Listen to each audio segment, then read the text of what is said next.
Good afternoon, everybody. This is Ben Schneider, J Street's Chief of Staff, and I'm really thrilled to be here this afternoon with J Street's good friend, Tiffany Muller. Tiffany is the CEO of End Citizens United and Let America Vote. And since joining ECU, Tiffany has helped grow the group from a startup into a nationwide organization with more than 4 million members and 650,000 grassroots donors. Tiffany began her career in government and politics when she became the first openly gay public official in Kansas in 2004 as a member of the Topeka City Council. She's also worked for Governor Kathleen Sebelius and ran a political research firm in Florida, has also worked with other friends of J Street like the Victory Fund, and has served as chief of staff for a couple members of Congress, in addition to working as deputy political director for the Democratic Senatorial Campaign Committee.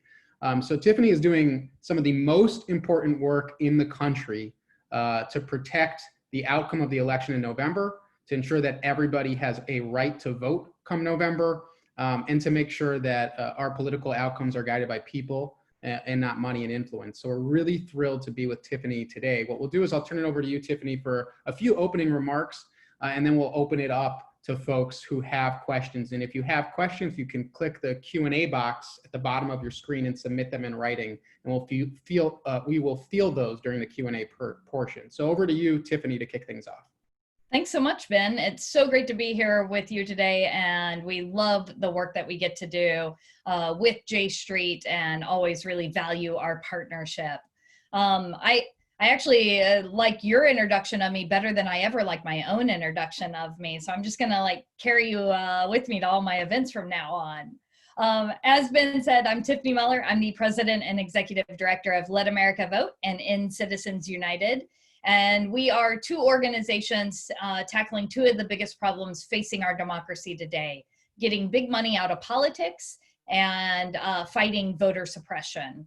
And, you know, our name makes our mission really clear. We want to overturn Citizens United. We want to end the dominance of big money in our political system. We want to protect everyone's right to vote. And these issues are truly at the heart of corruption in Washington right now. And they are the tools that too many politicians and too many big donors are using to stack the deck in favor of special interest and against everyday American people. And so that's what we focus on each and every day, is fighting to change that system and to reform our democracy. And this year, access to the ballot has certainly been at the top of everyone's mind. We're fighting to make sure that every voter can safely cast their ballot in November, and that no one has to choose between their health and their right to cast a ballot.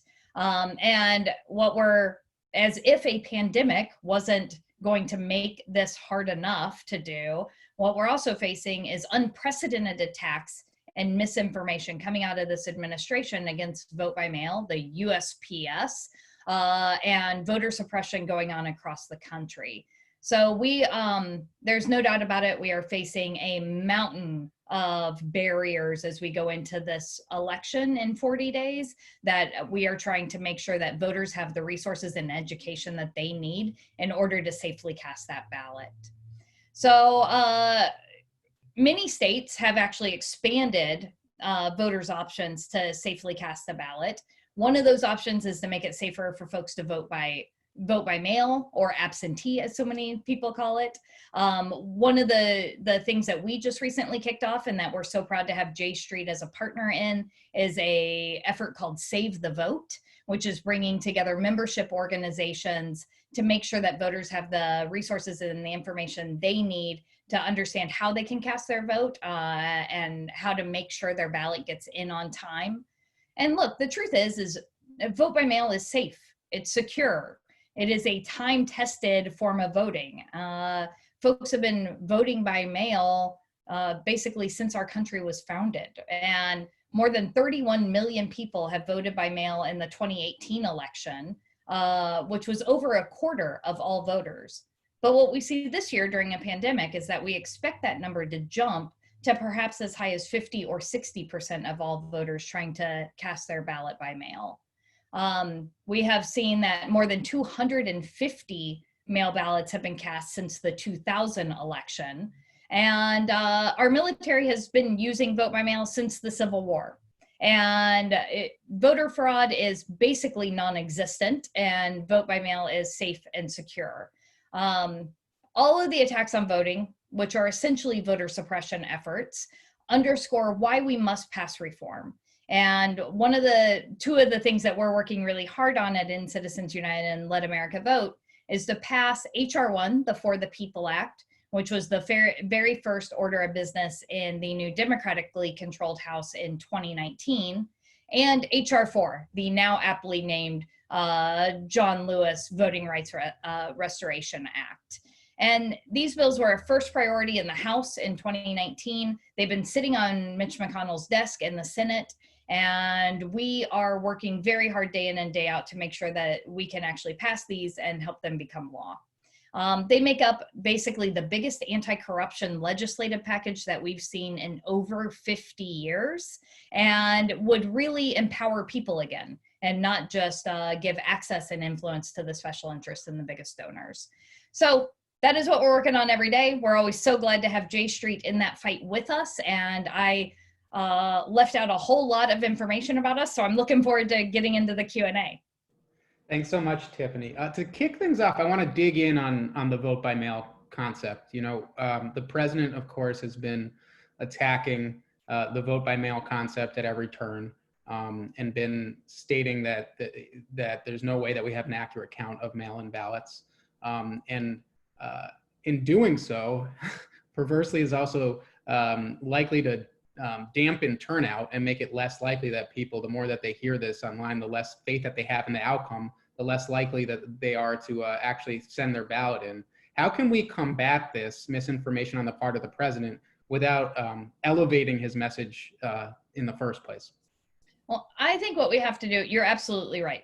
First, we need to not repeat his claims. His claims are false. They spread disinformation and misinformation. And frankly, they are confusing and scary to people with good reason. And so we need to make sure that we're not repeating his disinformation. And look, I think the other thing that we've seen out of this administration is they're going to try to attack and suppress the vote in many different ways, not just by attacking vote by mail, although that's one of the main ways we've seen it, but they're going after the USPS. They're trying to close down more polling locations in places. They were trying to not expand early in-person voting in many locations. So we know that they are just trying to suppress who can vote easily and safely as much as possible. So what we have to do is let people know actually how they can vote, how they can do it safely, and what they need to do. So first, you should know this. The USPS processes 470 million pieces of mail every single day. 470 million pieces of mail. So the amount of mail that we might see as a surge in the elections, they're totally prepared to handle. However, we also know that we have seen some delays in the delivery of mail, but those delays are normally about a couple of days. So voting by mail is safe, it is secure. Just make sure to request that ballot early and then put it right back in the mail. Fill it out, sign it, get it right back in the mail. Don't wait till the last minute. And if for some reason you have waited a little bit longer and you're worried about it being delivered on time, drop it off. You can go to iwillvote.org and you can find Dropbox locations and find your county clerk's information, but go drop off your ballot in person. You can do that too. Make sure that you have a plan. That's the biggest thing about voting. Make sure you have a plan. And then this year, make sure to have a backup plan. And please make sure your family and friends do too. So if you're gonna vote by mail, request that ballot early, get the ballot, return it early, make sure you have plenty of time. In many states, you can even track the progress of that ballot, make sure that that ballot's been received, make sure it's been accepted. And again, if you're worried about that ballot getting back in time because you've had to wait a little bit longer, go drop it off in person. The other two ways, most states have some kind of early in-person voting, not everywhere, not everyone, but most states do. And so if you can vote in person early, that's another great way to do it. The lines are shorter, you don't have to wait. It's a nice, safe way to spread people out so that we don't have the big long lines on election day. And it makes sure you go ahead and get that vote cast early. And then for folks who want to vote on election day, make sure you have made a plan that in case lines are a little bit longer than you expected, or you got to wait a little bit longer, that you're able to stay and vote. And again, make sure your family and friends have the same kind of plans made out. Excellent. And, I know many of us, I've heard from a lot of J Street leaders are shocked, or I shouldn't say shocked these days, but at least appalled to be watching a scene play out in Florida that is reminiscent of the days of Jim Crow, where thankfully, at least, Michael Bloomberg has committed to helping pay off what amounts to a modern day poll tax for felons to make sure that they have their right to vote this election day. What do you make of this announcement, number one? Number two, is this something, though, that we should be looking to do in other states as well? Are there other states with similar hurdles to voting where we need to make sure that we help folks pay off fines? And then number three, what steps are there between this announcement on the part of the former mayor and actually making sure that this happens? Are there steps that we need to take? I know that he's been under attack by Republican officials in Florida for making this announcement. Are there steps that we in the progressive community need to take to actually see this through now? That was a lot of questions. I'll try to address some of them. And I can repeat them as you go too. I was really thrilled to hear that Michael Bloomberg was going to help folks pay off the fines and penalties that are currently keeping them from exercising their franchise. Look, the voters of Florida spoke, and I think Ben, maybe you remember, but I think it was like 72% of voters said something like that, yeah. Said that these folks deserved their right to vote back. They had served their time, they had paid their price for whatever crime they committed, and they deserved the right to vote back. And instead of honoring that, the state then said, no, not until you've paid off all the penalties and fines, as if somehow this was a collection agency. And now what we see is that even though Michael Bloomberg has stepped up and said that he will help pay those penalties and fines, now the Attorney General of Florida is stepping in and saying, no, we're not going to accept that either, which just goes to show you that this isn't about someone paying, finishing their sentence or paying their penalties or paying their fines. This is all about keeping their voices out of the system and making sure that they can't vote. And we can't stand for it, right? So I am thrilled that Michael Bloomberg has stepped in to help with the penalties and fines. I know that this is going back to court again, where we hope that what we will see is justice being handed down and people being allowed to exercise their franchise. You're absolutely right. I mean, this is a modern day poll tax, and it is absolutely a reminiscent of Jim Crow, and we must fight against it and speak out against it. So I think that the state of Florida and the Attorney General of Florida really showed their hand by filing this lawsuit and saying they still didn't want people to vote, even if their fines and penalties were paid off. Well, you covered the questions, so good job. A bit of a different question. So, this cycle, I know not every cycle is the health of our democracy front of mind for voters or a top voting issue or among the most salient issues for voters. But this cycle, with the myriad threats that our democracy faces that are very real and very urgent, are you finding, whether it's in publicly available survey data or just through the field work that your team is doing, are you finding that indeed the health of our democracy is a more salient voting issue? And if so, what can we do to make sure that we're meeting voters where they are on this issue? And if not, what can we do to elevate it in their minds? Well, the entire reason that we're able to exist is because this issue is salient and because voters really care about it and because grassroots donors really care about it. I think since the disastrous decision of Citizens United in January 2010, what we've seen is a system that already had way too much money in politics and already gave way too much say to the wealthy and those with influence, just get further and further out of balance and further broken, to where the American people really understand that they're working harder and harder and being left further and further behind. And that so many issues, all of the most pressing issues in our country right now, whether it's addressing climate change or lowering prescription drug prices or creating an economy that's fairer for all, addressing this pandemic, that whatever it is that right now, the dysfunction and the inaction that we see on these issues can be directly traced back to that special interest money. I'll give you one really good example before I continue on about the salience of this issue. Climate change. This is one of my favorite examples.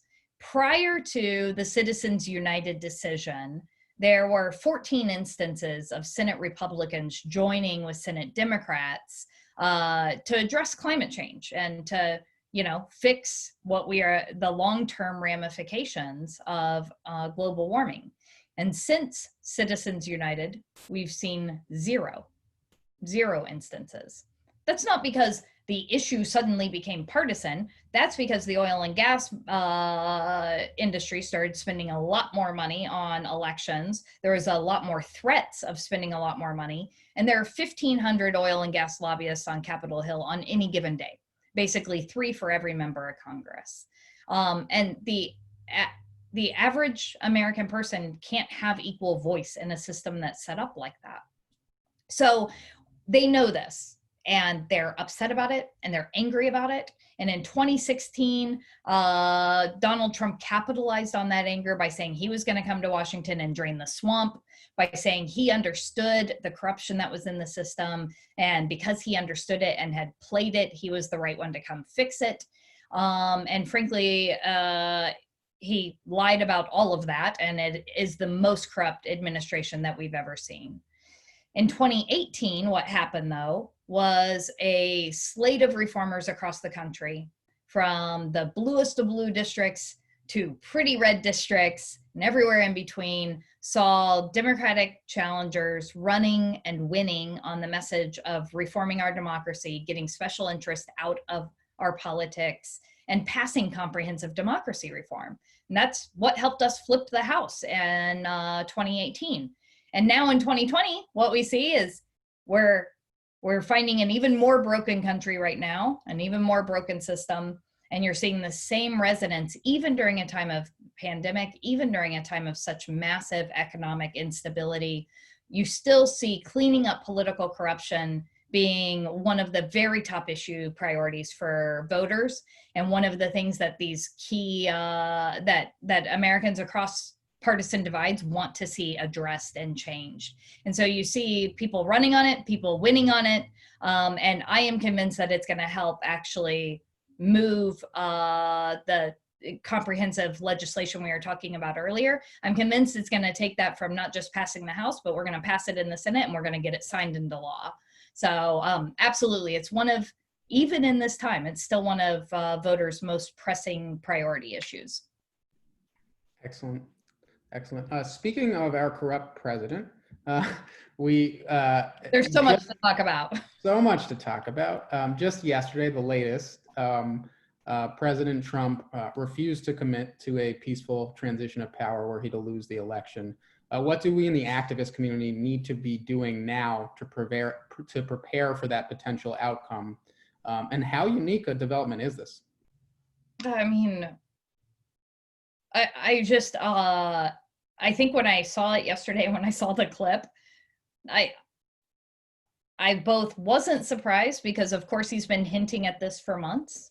And at the same time, you're just like, what in the actual hell is going on? How is he saying this, that this is the point to which we've gotten? So yeah, we should all be scared, right? He's been trying to lay the foundation, just like he's been trying to lay the foundation that somehow vote by mail is not secure, and that those ballots can't be counted. He's trying to lay the foundation that he's going to challenge those results no matter what they are. And we can't allow that to happen. So a few things, obviously. One, we have to win overwhelmingly, which means that for everybody watching, it's 40 days. We need to redouble, and I know we're all tired.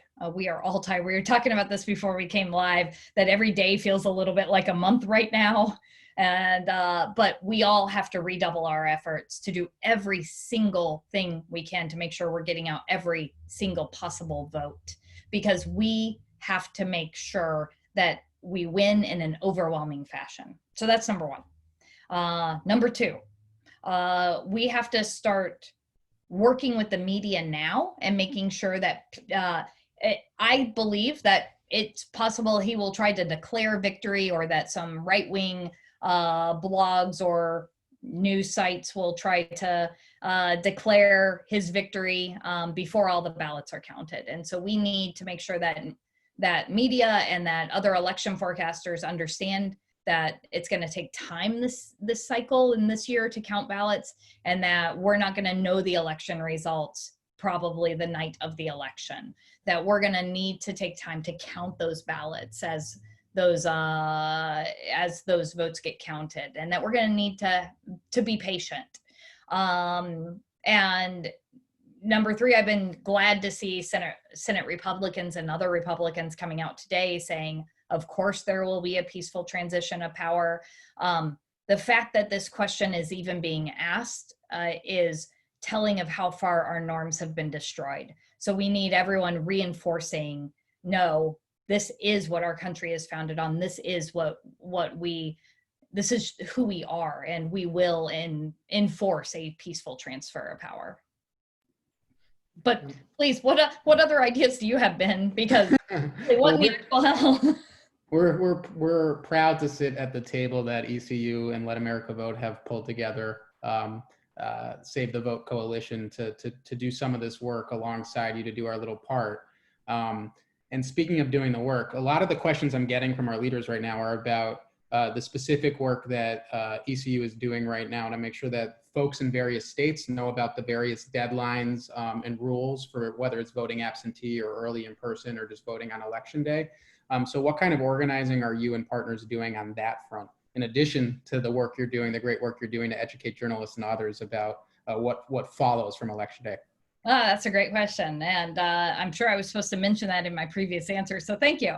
We are, like you said, in the Save the Vote table, which is made up of some of the biggest membership organizations in the country, we are all working together to make sure that we are targeting particularly voters who don't always have as much information, and that they are getting the information they need so that they know how to fill out that absentee ballot request if they need to, that they know how to vote early in person, that they know where to go, that we're meeting registration deadlines. And so we've chosen 7 target battleground states, and we are communicating directly to what we call lower propensity voters. So voters who just aren't as frequent of voters, and so therefore may not be as up on all of the rules and deadlines. And we are doing mail, we're doing digital programming, we're doing peer-to-peer texting, we're doing phone banks to contact those voters to make sure that they have a plan and that they know how to cast their ballot safely in November. I'm really excited about this program. I think it's going to have a huge impact this election. And again, I'm so proud to do this work with you, Ben. Absolutely. We're proud to be there alongside you. And some of the other questions I'm getting are, okay, so what if the election, tfu, tfu, tfu, as my grandmother would say, goes our way and there's a Senate majority, the House majority is expanded, and there is a President Joe Biden. From your lips. Exactly. God willing and the creek don't rise and all those things happen.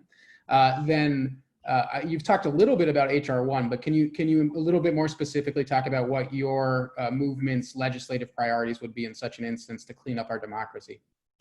Absolutely. I'd be happy to. Also, I have not heard the phrase "and the creek don't rise" said in forever, and I love it. That was like one of the sayings that we used to say back home. So I appreciate that, Ben. Anytime.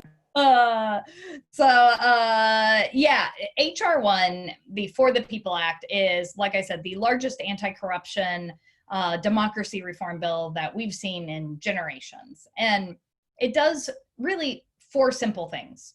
First and foremost, it makes it easier, not harder, to cast a ballot. So it has automatic voter registration, which would add 50 million new voters to the rolls. If we didn't make people jump through hoops in order to actually register to vote, we would have much greater participation.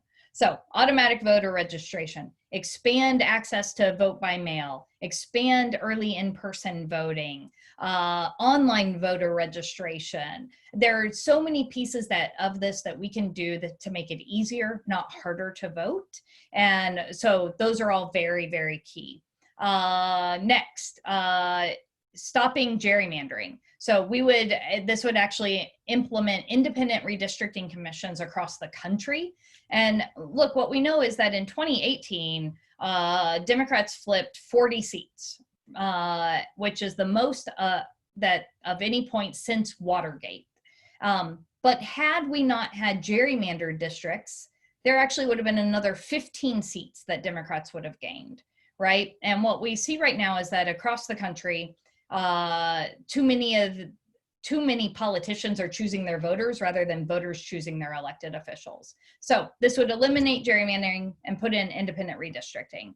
Awesome. Number 3, we would start to end the dominance of big money in our politics. We know that we need to overturn Citizens United. However, there are a lot of things that we can do to start to crack down on the big money in politics just by passing legislation. So this would force, number one, every single dime spent on elections has to be fully disclosed and transparent. It cracks down on the coordination between candidates and super PACs. It incentivizes candidates to raise money from small dollar donors rather than just courting big donors. It actually stops foreign money from getting into our elections, which seems like a really easy and common sense one. It cracks down on shell companies that are currently being used to launder money for elections. So there are lots of different ways that it actually cracks down on both the undisclosed and the unlimited money coming into our system. And then lastly, it has some ethics reforms in it. It basically says if you're going to go and be a public official, then you should serve the public good and not just the good of yourself. Seems pretty common sense. So I don't know, a few highlights. It would mean that you can't use taxpayer money to settle sexual harassment claims anymore. You couldn't be on a for-profit corporate board and serve as a member of Congress, which also seems pretty common sense. It strengthens the Federal Elections Commission. It strengthens the Office of Governmental Ethics. It would put some real teeth into some of those agencies that need to be able to hold people accountable. So that is HR 1, the For the People Act, and it would radically transform our democracy. It is all about giving power back to the people instead of just in the hands of special interests. It passed the House on March 8th of 2019, and it's been sitting in Mitch McConnell's Senate. So I think with holding the House and with the right Senate and with the White House, we can actually get it signed into law, along with HR 4, the John Lewis Voting Rights Advancement Act, which would reinstitute pre-clearance for any changes that states that have shown discriminatory behaviors that they want to put into place for their elections or for voting. And the Shelby decision from the Supreme Court that gutted the Voting Rights Act and gutted pre-clearance out of it has had huge impact. We've seen 1,700 polling locations, for instance, closed in areas that used to be covered by the Voting Rights Act. And that's led to people having to wait 8, 10, 12 hours to vote. We've seen the impacts of this and the ramifications of this. So HR 1 and HR 4, those two pieces of legislation are what we're really, really focused on. So speaking of Shelby and the gutting of the Voting Rights Act, the Supreme Court, the easy topic of the day. Of course, we at J Street were deeply saddened to learn of the passing of Justice Ginsburg. And we, it just further underscores what's on the line this election cycle in so many ways. Your movement was in many ways inspired by a wrong-headed Supreme Court decision. So when it comes to the reform issues that you work on and the cleaning up of our democracy, what is on the line vis-a-vis the Supreme Court this election cycle? What steps do we in the progressive movement need to take in the coming weeks before the election to try to prevent Trump from filling this seat? Yeah, absolutely. We are all so saddened by the death of Justice Ginsburg, and the legacy that she leaves behind is just so large, and it is all of our responsibility now to take the torch that she lit and to carry it forward, because her entire life was spent in trying to make our country more just and more fair, and to make sure that everyone had equity and equality and equal voice. And she did it methodically. She understood that you sometimes have to make these smaller changes that build into bigger changes. And I know that my life and my family and everything I do would not be possible without the work that she did. And so we're just all, I think, like all of us, right? We're just heartbroken and inspired to fight like hell to protect her legacy. So number one, everyone watching, please call your senator. Call your senator, tell them no vote until the inauguration. We know Mitch McConnell is trying, his entire goal is about packing the courts. He hasn't managed to vote on pandemic relief, but he's been pushing through appellate juris. He said that he'll push through this nomination, even though they can't manage to actually come back together and give people the aid and businesses the aid that they need right now. So we know what his priorities are. And we know that there is a mountain of dark money special interests out there that will help him do that. And the Gorsuch and Kavanaugh nomination fights, we saw dark money special interest groups work to funnel in about $17 million into each of those Supreme Court nomination fights. And for this seat, it's going to be even more. So the way that we overcome that dark outside special interest money and Mitch McConnell is with our voices. So make them uncomfortable. Call them again. Go to their office, send them an email. We have to just continue to hammer home that there should be no vote until the inauguration, because voters are already voting. This election is already happening. Elections don't just happen on one day. It is already happening. And the American people deserve to have their voice heard. Back to the first part of your question. Yeah. In Citizens United is all about overturning a Supreme Court decision that we think was one of the most disastrous decisions of our lifetime.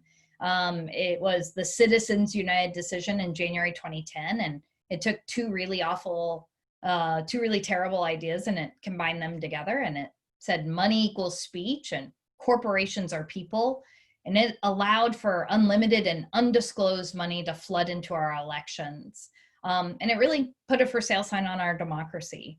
And to give some numbers, in the 20 years prior to the Citizens United decision, there was $750 million of outside spending to influence our elections in 20 years.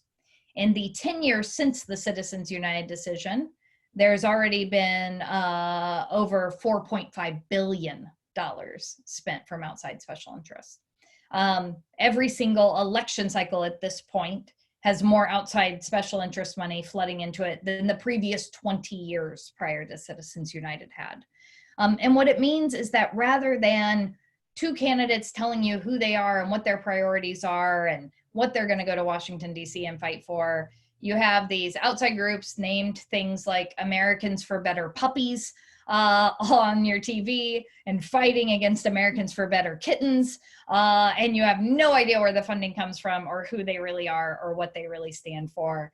And that's not the way our democracy is supposed to be. It took only 11 people to actually donate $1 billion to super PACs. So 11 people contributed $1 billion. No individual should have that much say in our elections. We're supposed to be one voice, one vote, not that the amount of your democracy is equal to the size of your checkbook. So that is, we are fighting against it. Supreme Court cases are hard to overturn. the first and foremost thing we have to do is get the right people in office. So that's the biggest part of what we do. The other part is that we know that Americans across all party spectrums want to see this disastrous decision overturned. And we've seen 20 states, including states like Montana, pass ballot measures to say that Citizens United should be overturned with like 72% of the vote. So we know that the people are with us, and that wakes me up and gives me hope every single day. Excellent. I've got two more questions from folks watching. Number one is just, we hear a lot from observers who haven't been paying close attention over the last decade and change, from some in the press about the anomaly that is Trump and how surprising Trump and Trumpism is. Whereas those who have been involved in the reform community for a long time are quick to note that, in fact, the conditions have been brewing for some time to produce Trump and Trumpism. And you referenced earlier the need to beat Trump by a massive margin to try to put Trump and Trumpism to bed. What other, and you've talked a lot about important reforms, what reforms, though, do you think are most important should we succeed on Election Day to ensure that somebody like Trump, maybe even a little bit more sophisticated, doesn't rear their head again down the road? Yeah, I mean, first of all, I think that what we've seen is voters have been telling us that they are really unhappy and that they don't think Washington's working for them, right? So you've seen, in 06, you had a wave election. In 08, we had a wave election. In 10, we had a wave election. Not as much in 12, but in 14, we had a wave election, 16, 18, right? And what we see is voters just continuously tell us, you're not listening to us. We're going to just keep throwing people out of office until we feel like you're hearing us, until you're hearing our voice.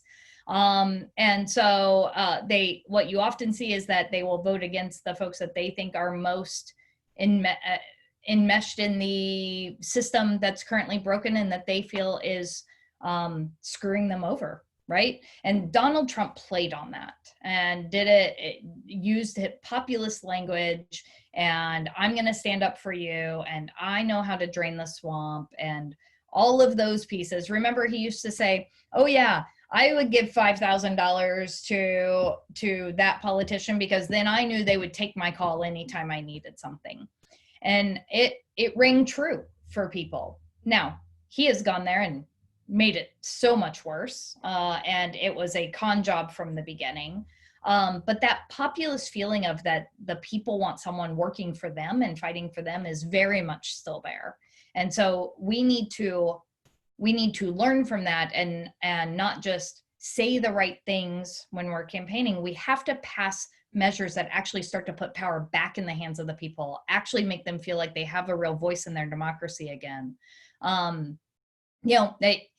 Gallup has been doing this survey for, I don't know, almost 100 years now. And it asks the question of, do you think Washington's working for the good of all American people or for just a few big interests? And at no point in our history has it been more unbalanced than it is right now, where I think it's 80% of Americans say Washington's working for just a few big interests. They're not wrong, right? Like what we know right now is that there is too much of a connection between the money that's going into our system and policy outcomes. Not just policy outcomes, but even what gets to be discussed, what's on the agenda, what are we talking about, what do we think is a priority? So we have to take it seriously, and we have to make big enough changes that the people can feel them and that it can start to restore that trust and that faith. And so, obviously HR 1, I think that so many of the changes that are in there, including the small dollar donor matching, the automatic voter registration, the ethics reforms, some of the ethics reforms we didn't talk about that are in there also include things like every presidential candidate has to disclose their tax returns, like things that had been norms but weren't in law. It actually puts some of those things in law so that we can make sure that we're getting an accurate accounting of who the most powerful person in the world actually is beholden to or indebted to, right? So those are, I fall back to HR 1 and HR 4, but really it becomes about, we can't just say we're on their side, we have to prove we're on their side. And so we need to address the issues most important to them. So I would say You got to pass democracy reform that is really meaningful. And then we have to do things like lowering prescription drug costs and creating an economy that's going to work for everyone, creating a more being able to pass things like gun background checks, because 95% of Americans believe that that's the right thing to do, but we haven't been able to break the chokehold of the NRA. So those are a few of the things. Excellent. And we're going to close on a positive note, Oh. which gets harder and harder every day. But, you know, you guys are doing such important work. And you referenced earlier too that there are some states that are making great strides in expanding the franchise. Between that, the organizing going on, and anything else that you might be able to grab onto, what gives you hope in the run up to this election? So many things give me hope, actually. I mean, just the fact that our organization exists, that's made up of 4 million members, and our average donation is just $14, and retired teachers are like the #1 occupation of the people who are part of this fight. That both brings me hope every single day, and it makes me feel incredibly humbled and proud to represent them every single day. The incredible coalitions that we've been able to build, like the Save the Vote, where we're in partnership with you at J Street and working together to create a more fair and just and equitable democracy, and to protect people's right to vote and to educate voters. Those broad coalitions of really, you know, you have J Street at that table, you have HRC, Human Rights Campaign at that table, you have labor at that table, you have us at the table, League of Conservation Voters, so gun groups, environment, national security, everyone is understanding how this impacts every other single issue. And that really brings me hope. And I just think that those coalitions make us stronger for every fight we're taking on. And that it also just provides really good camaraderies and friendships to be able to do this work day in and day out. Those things give me hope. What we saw in 2018 and how that then lined up into the passage of HR 1, equal pay for equal work, the Equality Act, gun background checks, lowering prescription drug prices, right? Like, we've seen the agenda that we can push forward. And I'm very excited for that. Yeah, so those are some of the things that bring me hope. What brings you hope, Ben? Those are important things. Those are important things. I'm given hope by many of the same things, by the degree of activism we're seeing in the waning days of this election season. I have never had more people send me a note via Gmail, via my work email, or just text me, who may or may not have been politically active in the past, saying, I just can't anymore. What can I do in these closing days to make sure that we right this ship? So I'm given hope by all of you, the amazing leaders of J Street, the fact that that's an expanding lot and that groups like ECU are growing their footprint as well. Which brings me to my actual last question. And in classic Jewish tradition, I have a 2-part closing question, which is, for the many leaders in our ranks who really want to do everything they can to protect the integrity of the election and the franchise looking ahead to November, what's the one thing you would implore them to do? Well, they can join us, right? They can go to, I'm going to send them to our coalition, savethevote.org, and join us and help us. We are reaching out every single day to voters who need to know how that they can safely cast their ballot. And we need your help to reach as many voters as possible. So please join us. Save the vote. Excellent. And we've got the web address for the Save the Vote Coalition, of which J Street is a part, over in the chat here. We also send it out to the leadership listserv following the call. Tiffany, I want to thank you for joining us this afternoon, and thank you for the incredible work that you and your movement are doing day in, day out to save our democracy. Thank you so much. This was wonderful, and stay safe and stay well. Thanks, everybody. Take care.